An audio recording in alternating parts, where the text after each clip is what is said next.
Alors, donc bonjour Gwen, merci de nous accorder cette interview. Donc tu es jeune médecin, tu as 29 ans et tu es jeune médecin depuis donc 1 an et demi à M-la-Plagne, C'est tu es ça. remplaçante donc en Savoie. Et comment est venue, pour première question, cette envie de métier, cette envie de devenir médecin? Je pense que c'est arrivé quand j'étais au lycée. Ça a mûri de la seconde à la terminale.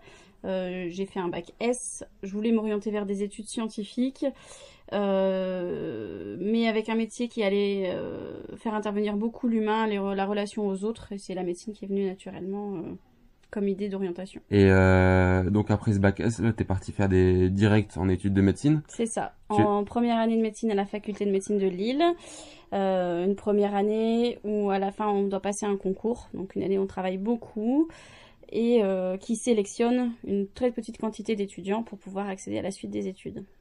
On dit souvent que c'est difficile mentalement, humainement cette première année. Comment tu l'as vécu et comment t'as vécu le reste de ces études? La première année, elle est difficile, il faut énormément travailler, mais savoir aussi s'accorder un peu de temps pour soi, pour souffler, parce que c'est un vrai marathon. Hein. C'est pas juste un sprint, c'est un marathon. Faut tenir toute la durée, toute l'année. Et c'est vraiment engranger des connaissances et des connaissances. Ce qu'on nous demande, c'est de savoir des choses par cœur. Une fois qu'on a passé ce premier cap, la première année, ça y est, on est admis pour le reste des études. Si tout va bien, on va jusqu'au bout par la suite. Le cap de la première année est passé. La suite des études, c'est vraiment très différent. Il y a les 2 premières années qui suivent où c'est vraiment que du théorique. Donc dans la continuité, hein, c'est des sciences fondamentales. De la 4e à la 6e année, on met enfin un pied dans le métier, on fait des stages à l'hôpital. En gros, on est la moitié du temps en cours et l'autre moitié à l'hôpital. On fait nos premiers stages, première découverte du milieu hospitalier. Les stages se font quasiment qu'à l'hôpital. Et à la fin de la 6e année, on passe un concours. Selon la place qu'on obtient à ce concours, on choisit sa spécialité et le lieu dans lequel on va exercer la médecine. Après le concours, il y a entre 3 et 5 ans d'internat selon les spécialités, où là on travaille tous les jours à l'hôpital et on passe le diplôme d'études spécialisées et on prépare la thèse pour terminer toutes ces études.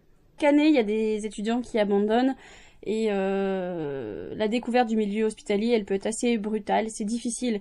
Les premières années là à l'hôpital, on fait beaucoup de on n'apprend pas tellement la médecine. On sert à faire du brancardage, du secrétariat. Après, il faut savoir prendre sur soi, prendre du recul par rapport à ça, faire les tâches qu'on nous demande, mais s'auto-former soi-même, sachant que le but de ça, c'est de savoir examiner un patient, de savoir interroger un patient, de nouer une relation. Mais c'est vraiment un travail personnel qu'il faut faire. D'accord. Et donc là, pour devenir médecin, Alors moi, je suis médecin généraliste, donc j'ai fait 3 ans d'internat. Donc ça marche par semestre. Hein. On fait 6 mois dans un stage, 6 mois dans un autre, pendant 3 ans. Sachant que par exemple, pour être médecin généraliste, sur ces 3 années-là, on fait 6 mois dans un cabinet de médecine générale. Et pour certains chanceux comme moi, j'ai pu refaire 6 mois dans un cabinet de médecine générale. Donc 1 an en tout sur mes 9 années d'études dans un cabinet de médecine générale. et après, là aujourd'hui, tu es médecin, enfin remplaçante Ouais. depuis 1 an et demi à M-la-Plagne, donc en Savoie. Et donc pourquoi être parti? Est-ce que c'était une envie professionnelle? Est-ce que c'était une... C'était un projet personnel. Je suis en couple, on a un petit garçon. On avait toujours voulu aller vivre en Savoie, donc on a fait ce choix-là.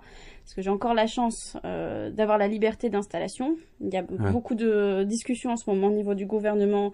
On voudrait supprimer hein, la liberté d'installation des médecins pour résoudre le problème des déserts médicaux. Et moi, j'ai la chance de pouvoir choisir le lieu où je veux vivre, où je veux élever ma famille. Et c'est ça qui a conditionné notre choix. Une fois que je suis arrivée en Savoie, j'ai passé des coups de fil, savoir s'il y avait des médecins qui cherchaient des remplaçantes et j'ai trouvé le lieu où je suis arrivée et où je vais bientôt m'installer. Et cette liberté d'installation dont tu nous parles, concrètement, si elle était supprimée, ça changerait quoi? Je pense qu'il y aurait beaucoup moins de médecins. On fait quand même 10 ans, enfin ouais, 9 ans d'études au minimum, qui exigent quand même beaucoup de sacrifices et avoir le choix de s'installer, de savoir où on veut faire notre vie, c'est quand même primordial. On voudrait nous mettre dans des endroits qui sont considérés comme des déserts médicaux, mais qui sont des déserts simplement. Il n'y a pas d'école, il n'y a pas de boulot pour le conjoint. Enfin, si on peut plus s'installer, je pense que, enfin, où on veut, je pense qu'il y en a qui renonceront à ce métier. Et moi, je pense que ça aurait été le cas. Si on avait voulu m'imposer un endroit où mon conjoint n'avait pas de travail, où il n'y avait pas d'école pour mon fils, ou un environnement qui me correspondait pas, j'aurais préféré m'orienter sur autre chose ou un autre mode d'exercice. Il y a deux visions parce que du fait de l'urbanisation, il y a des endroits qui sont un peu délaissés en termes d'école, en termes d'infrastructure en général aussi. Et malgré tout, il y a toujours des gens qui habitent, donc il y a deux visions. Est-ce que finalement aujourd'hui, on peut comprendre qu'il y ait pas de médecins qui veuillent s'installer dans des coins qui sont soit dangereux en termes de sécurité ou qui sont complètement justement délestés de ces infrastructures et comment on peut faire justement pour ces infrastructures après c'est Une des solutions qui est mise en place, alors qui n'est pas la solution pour tous les endroits et toutes les régions, c'est les maisons de santé pluriprofessionnelles. C'est là que j'exerce, où ça faire regrouper des médecins et d'autres professions sur un endroit. Et c'est les personnes qui dépendent du canton autour se déplacent à la maison de santé. Il n'y a plus un médecin par village, ça n'existera plus bientôt.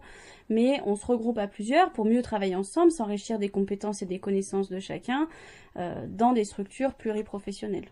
C'est une des solutions. Il n'y a pas que ça, parce que l'État a malheureusement construit plusieurs maisons de santé partout en France, et certaines restent vides de médecins.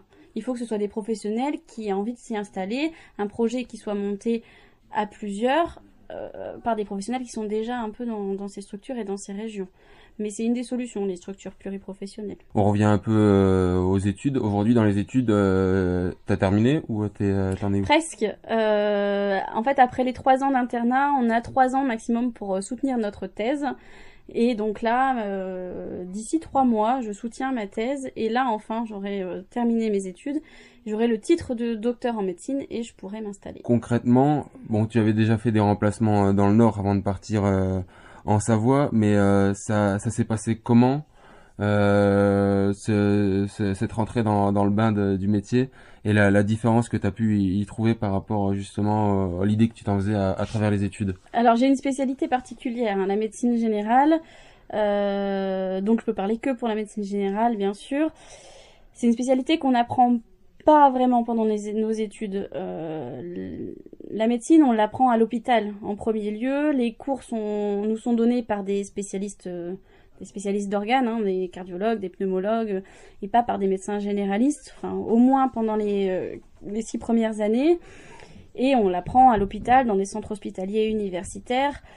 Et c'est vrai qu'on n'apprend pas celle qu'on fait là au quotidien dans un cabinet de médecine générale. C'est pas du tout la même médecine et les mêmes problèmes. Et l'une des spécialités de la médecine générale, c'est qu'on prend vraiment en charge les patients dans leur globalité. On prend en charge un être humain avec ses caractéristiques familiales, environnementales, psychologiques, un être humain dans un environnement avec plusieurs problèmes intriqués. Ils viennent pas parce qu'ils ont juste une maladie du cœur. Il y a plein de choses à prendre en compte et surtout sur le long terme. La médecine générale, on règle pas les problèmes en une consultation, c'est sur des mois, sur des années. Il faut instaurer une relation de confiance. La relation médecin-malade, elle est primordiale dans notre métier. Cette relation de confiance, tu m'en parlais tout à l'heure, elle est hyper importante. Tu me disais parfois que tu prenais tes patients jusqu'à 20 minutes, jusqu'à 40 minutes. C'est pas le cas de tous les médecins finalement et de ce qu'on peut connaître. Est-ce que, enfin, le rôle vraiment du médecin, est-ce que tu peux approfondir là-dedans justement? La principale chose, c'est de personnaliser la prise en charge. Mon approche, elle est centrée sur mon patient. Il y a des patients qui auront besoin d'un quart d'heure, d'autres de 30 minutes, d'autres de 40 minutes. La consultation sera menée différemment, mais en fonction de chaque patient. C'est vraiment une approche centrée sur le patient, adaptée à chacun, individualisée. 2 personnes qui vont venir pour le même motif, la même maladie, je m'en occuperai pas de la même façon. L'essentiel de notre métier, et c'est vraiment l'écoute. Il n'y a rien de moins répétitif que la médecine générale. Aucune consultation ne se ressemble. Tu passes d'un petit nouveau-né de 8 jours à une personne âgée, 90 ans, à une jeune femme enceinte, à une personne en dépression. Même avec un même patient qui va venir pour le même problème sur un jour différent, ce sera une autre consultation. C'est à chaque fois du renouveau. Alors bien sûr, c'est éprouvant, ça demande beaucoup d'énergie et énormément de remise en question. les connaissances que j'ai acquises au début de mes études et celles que j'ai maintenant sont pas les mêmes. Tout est remis en question. La science progresse, elle progresse vite.